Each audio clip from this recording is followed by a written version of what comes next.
Stell dir vor, es ist Dezember 1941. Plötzlich tauchen japanische Flugzeuge am Himmel über Hawaii auf. Innerhalb von Minuten wird die US-Flotte in Pearl Harbor schwer getroffen. Ein einziger Angriff verändert den ganzen Krieg. Aber wie entwickelte sich der Zweite Weltkrieg im Pazifik weiter? Hallo, ich bin Herr Müller und in diesem Video schauen wir uns den Zweiten Weltkrieg im Pazifik genauer an. Du erfährst, warum Japan so aggressiv im Pazifik vorging, wie die USA auf den Angriff von Pearl Harbor reagierten und welche entscheidenden Schlachten den Verlauf des Krieges bestimmten. Wir sprechen über den Wendepunkt bei Midway, die Kämpfe auf den Inseln, Kamikaze-Piloten, die Atombomben und sogar darüber, wie die USA trotz der Germany First-Strategie gleichzeitig im Pazifik und Europa kämpften. Das alles natürlich einfach erklärt.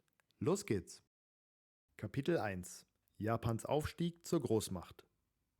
Anfang des 20. Jahrhunderts war ein großer Teil Ostasiens von europäischen und amerikanischen Kolonialmächten besetzt.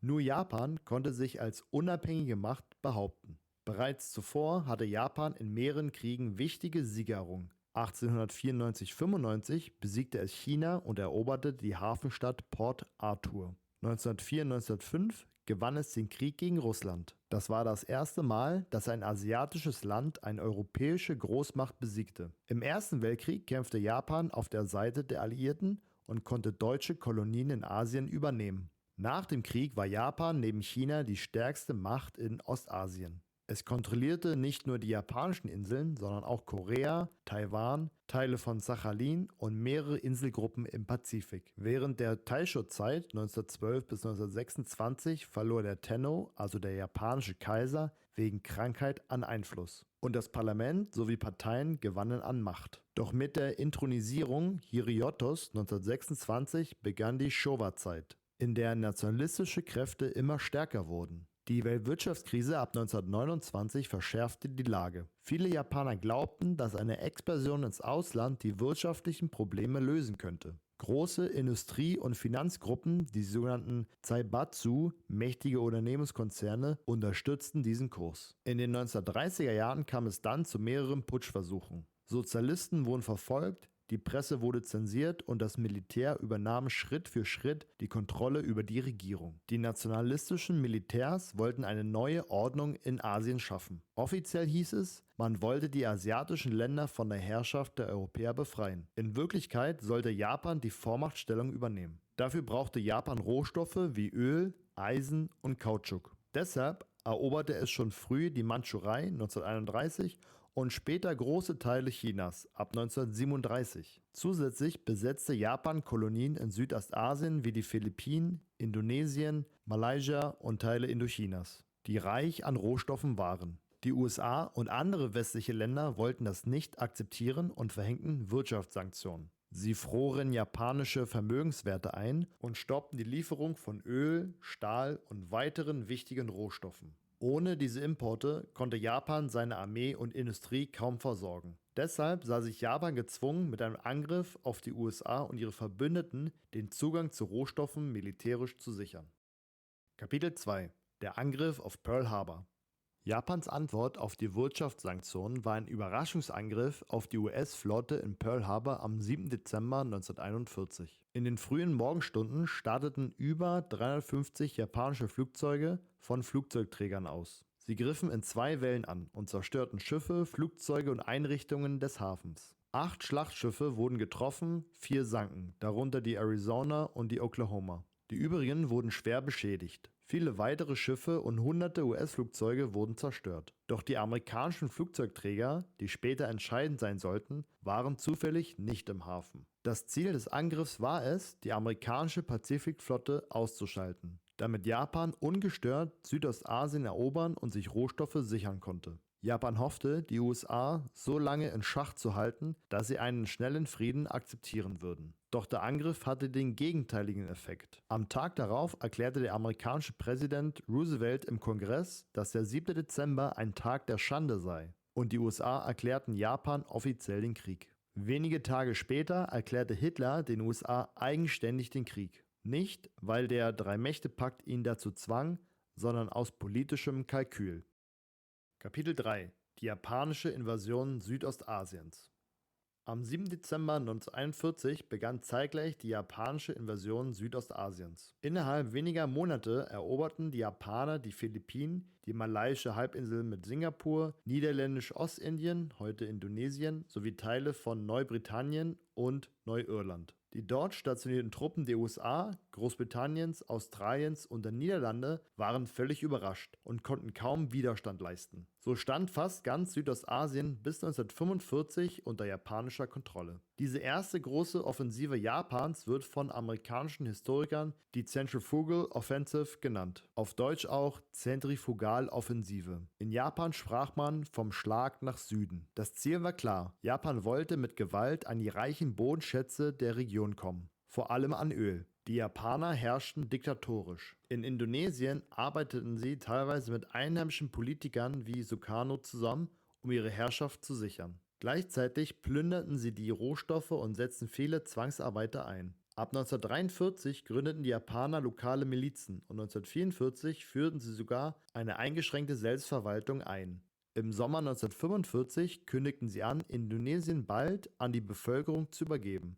Doch dazu kam es nicht mehr. Nach der japanischen Kapitulation übernahmen Briten und Australier in Teilen Indonesiens, Malaysia, Singapur und Borneos die Verwaltung. Frankreich kehrte nach Indochina zurück. In Thailand regelten die Alliierten vor allem Entmilitarisierung und Außenpolitik. Viele Indonesier wollten diese erneute Fremdherrschaft aber nicht akzeptieren und begannen nun ihren Kampf für die Unabhängigkeit.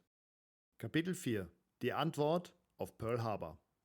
Im April 1942 starteten die USA den sogenannten Doolittle Raid. 16 B-25-Bomber flogen von einem Flugzeugträger los und bombardierten Tokio sowie andere Städte. Die japanische Luftabwehr war völlig überrascht, sodass alle Maschinen unbeschädigt Japan verlassen konnten. Eine musste wegen Treibstoffmangels in die neutrale Sowjetunion fliegen. Die Besatzung wurde dort interniert und kam erst über ein Jahr später zurück. Die meisten Flugzeuge flogen nach China. Einige stürzten ab oder mussten notlanden. Viele Besatzungen wurden von der chinesischen Bevölkerung versteckt. 12 Männer gerieten jedoch in japanische Gefangenschaft. Militärisch war der Schaden gering, aber die Wirkung groß. Zum ersten Mal griffen die USA das japanische Mutterland an und bewiesen, dass Japan nicht unangreifbar war. Die japanische Führung reagierte, indem sie ihre Stützpunkte im Pazifik ausbauen wollte. Dieser Plan führte am 4. Juni 1942 direkt zur berühmten Schlacht um Midway. Kapitel 5: Die Wende im Pazifik.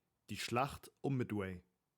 Im Juni 1942 versuchte Japan, die US-Flotte bei der Insel Midway in eine Falle zu locken. Ziel war es, die amerikanischen Flugzeugträger zu zerstören. Doch die Amerikaner hatten die Funksprüche der Japaner entschlüsselt. So konnten sie vorbereitet reagieren und legten ihrerseits eine Falle. In der Schlacht wurden 4 japanische Flugzeugträger versenkt, ein katastrophaler Verlust, da damit auch viele erfahrene Piloten verloren gingen. Durch diese Verluste waren die Kräfteverhältnisse plötzlich ausgeglichen. Japan versuchte zwar noch weitere Offensiven, konnte die Initiative aber nicht mehr zurückgewinnen. Midway galt daher als Wendepunkt des Pazifikkriegs. Zum ersten Mal musste Japan in die Defensive. 2 Monate später starteten die Alliierten mit der Landung auf Guadalcanal ihre erste große Offensive. Von da an wurde Japan Schritt für Schritt zurückgedrängt. Gleichzeitig begannen die USA ein riesiges Schiffbauprogramm. Immer mehr Flugzeugträger, Schlachtschiffe und Versorgungsschiffe wurden gebaut. Damit wuchs die Marine stetig an. Trotz der Germany First Strategie, also der Priorität, Deutschland zuerst zu besiegen, hatten die USA genügend Ressourcen, um auch im Pazifik massiv Druck zu machen. Die Schlacht um Midway zeigte, dass Flugzeugträger die Schlachtschiffe als wichtigste Waffe ablösten. Die Seekriegsführung hatte sich grundlegend verändert. Kapitel 6: Island Hopping. Die USA entwickelten eine neue Strategie. Statt jede einzelne Insel anzugreifen, wählten sie gezielt wichtige Stützpunkte aus und sprangen von Insel zu Insel, immer näher an Japan heran. So konnten sie stark befestigte Stellungen umgehen und Zeit sowie Verluste sparen. Hier ist ein grober Überblick über das Island Hopping. Guadalcanal. Von 1942 bis 1943 war die erste große US-Offensive im Pazifik. Über mehrere Monate hinweg lieferten sich amerikanische und japanische Truppen erbitterte Kämpfe um eine strategische wichtige Flugfeldinsel. Am Ende errangen die USA dort ihren ersten großen Sieg am Boden im Pazifik. Die Insel Iwo Jima vom Februar bis März 1945 war zwar klein und vulkanisch, aber sie war für die Amerikaner als Luftwaffenstützpunkt von enormer Bedeutung. Der Kampf um Iwo Jima dauerte 5 Wochen und auf beiden Seiten kamen Zehntausende Soldaten ums Leben. Berühmt wurde das Foto, das US-Soldaten beim Hissen der amerikanischen Flagge auf dem Berg Suribachi zeigt. Die Schlacht um Okinawa, April bis Juni 1945, war die blutigste des gesamten Pazifikkriegs. Mehr als 100.000 japanische Soldaten und viele 10.000 Zivilisten verloren dabei ihr Leben. Viele japanische Zivilisten begingen Selbstmord, um nicht in amerikanische Gefangenschaft zu geraten. Für die USA wurde Okinawa zum wichtigsten Sprungbrett für einen möglichen Angriff auf die japanischen Hauptinseln. Kapitel 7: Der Weg zur japanischen Kapitulation.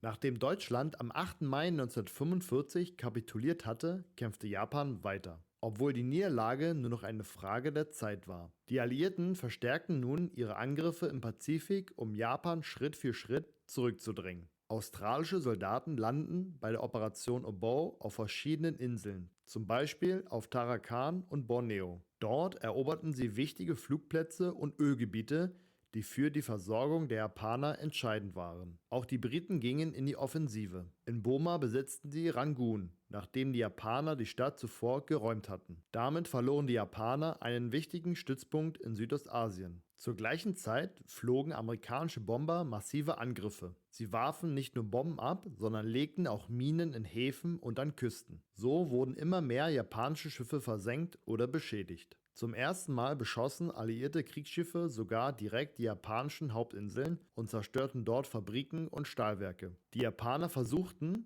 sich mit Kamikaze-Angriffen zu wehren. Junge Piloten stürzten sich mit ihren Flugzeugen direkt auf alliierte Schiffe. Zwar konnten sie einige Schiffe versenken oder schwer beschädigen, doch die Übermacht der Alliierten blieb zu groß. Gleichzeitig verstärkte sich der Druck auf Japan durch die Sowjetunion. Die USA übergaben der Roten Armee zahlreiche Schiffe und auf der Potsdamer Konferenz versprach die Sowjetunion bald in den Krieg gegen Japan einzutreten. Im Juli 1945 nahmen die Angriffe noch einmal dramatisch zu. Amerikanische B-29-Bomber zerstörten ganze Städte und wichtige Industrieanlagen. Trotz dieser Lage und obwohl die Alliierten Japan im Juli ein Kapitulationsultimatum stellten, weigerte sich die japanische Regierung aufzugeben. Premierminister Suzuki erklärte, dass Japan nicht nachgeben werde. Die Führung war bereit, das Land bis zum letzten Mann zu verteidigen, auch wenn die militärische Lage längst hoffnungslos war.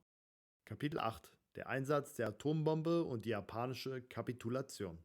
Im Sommer 1945 entschieden die USA, die neu entwickelte Atombombe gegen Japan einzusetzen. Präsident Truman gab nach anfänglichem Zögern seine Zustimmung, obwohl viele Wissenschaftler vor einem Einsatz warnten. Am 6. August 1945 zerstörte eine Atombombe die Stadt Hiroshima. Zehntausende Menschen starben sofort, viele weitere in den folgenden Wochen an Verletzungen und Strahlung. Am 9. August folgte der zweite Abwurf über Nagasaki, auch hier starben Zehntausende Menschen. Gleichzeitig trat die Sowjetunion in den Krieg gegen Japan ein und griff in der Mandschurei, in Korea und auf den Kurilen an. Damit stand Japan nicht nur den USA und Großbritannien, sondern auch einem weiteren mächtigen Gegner gegenüber. Beides zusammen, die Atombomben und der sowjetische Kriegseintritt, brachte Japan zur Kapitulation. Am 15. August verkündete Kaiser Hirohito im Radio die Kapitulation und befahl den Soldaten, das Kämpfen einzustellen. Am 2. September 1945 wurde an Bord des US-Schlachtschiffs Missouri die Kapitulationsurkunde unterzeichnet. Damit war der Zweite Weltkrieg offiziell beendet. Japan wurde anschließend von amerikanischen Truppen besetzt.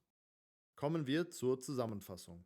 Anfang des 20. Jahrhunderts war Japan die einzige asiatische Großmacht, die nicht von Europa oder den USA beherrscht wurde. Es hatte in mehreren Kriegen Siege errungen und Gebiete wie Korea, Taiwan oder Teile Chinas erobert. Als in den 1930er Jahren die Wirtschaftskrise ausbrach, gewannen nationalistische Militärs die Macht. Sie wollten Japan zur führenden Macht in Asien machen und suchten dafür Rohstoffe wie Öl und Eisen. Deshalb eroberte Japan Teile Chinas und Kolonien in Südostasien. Am 7. Dezember 1941 griff Japan überraschend die US-Flotte in Pearl Harbor an. Viele Schiffe und Flugzeuge wurden zerstört, doch die amerikanischen Flugzeugträger überlebten. Ziel war es, die USA kampfunfähig zu machen, um ungestört Südostasien zu erobern. Stattdessen erklärten die USA Japan den Krieg. Der Pazifikkrieg begann. Kurz darauf eroberte Japan in einer groß angelegten Offensive fast ganz Südostasien, darunter die Philippinen, Indonesien und Malaysia. Dort herrschten die Japaner diktatorisch,